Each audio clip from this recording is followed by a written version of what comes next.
ഇന്നത്തെ വീഡിയോയിലേക്ക് എല്ലാവർക്കും സ്വാഗതം. ഇന്നൊരു സൺഡേ സ്പെഷ്യൽ വീഡിയോ ആണ്. മഴ ആയതുകൊണ്ട് എവിടെയും പോകാൻ പറ്റിയില്ല. മഴ ഒന്ന് ചെറുതായി തോർന്നു കഴിഞ്ഞപ്പോൾ ചേട്ടനും അനിയത്തിയും കൂടെ ആ കാനയുടെ പൊക്കത്തൂടെ അങ്ങോട്ടും ഇങ്ങോട്ടും കുറച്ച് നേരം നടന്ന് കുറച്ച് ഫോട്ടോസ് എടുത്ത് വീഡിയോസ് എടുത്തിട്ട് ഇരുട്ടിയപ്പോൾ വീട്ടിലോട്ട് പോന്നു. ഇതാണ് ഇപ്പോഴത്തെ റോഡിൻ്റെ അവസ്ഥ. ആ വഴി കൂടെയാണ് ഇപ്പോൾ വണ്ടിയൊക്കെ പൊയ്ക്കൊണ്ടിരിക്കുന്നത്. കിഴക്ക് വശത്ത് കാനയുടെ ഒരു വശത്തുള്ള ഭാഗം മാത്രമേ റെഡി ആയിട്ടുള്ളൂ. അത് കുറച്ച് ഭാഗങ്ങൾ മാത്രമേ റെഡി ആയിട്ടുള്ളൂ. ഇനിയും റെഡി ആകാനുണ്ട്.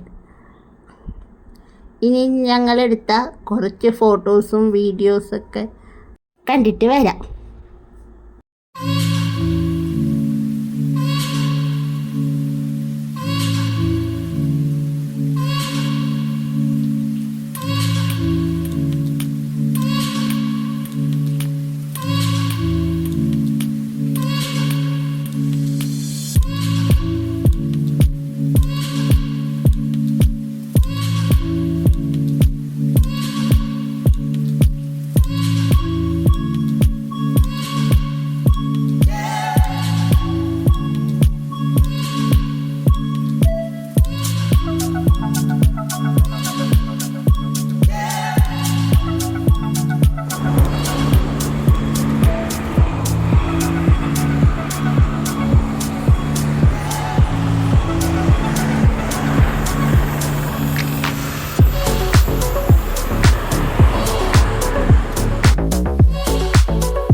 സൺഡേ റൈഡ് കഴിഞ്ഞിരിക്കുകയാണ്.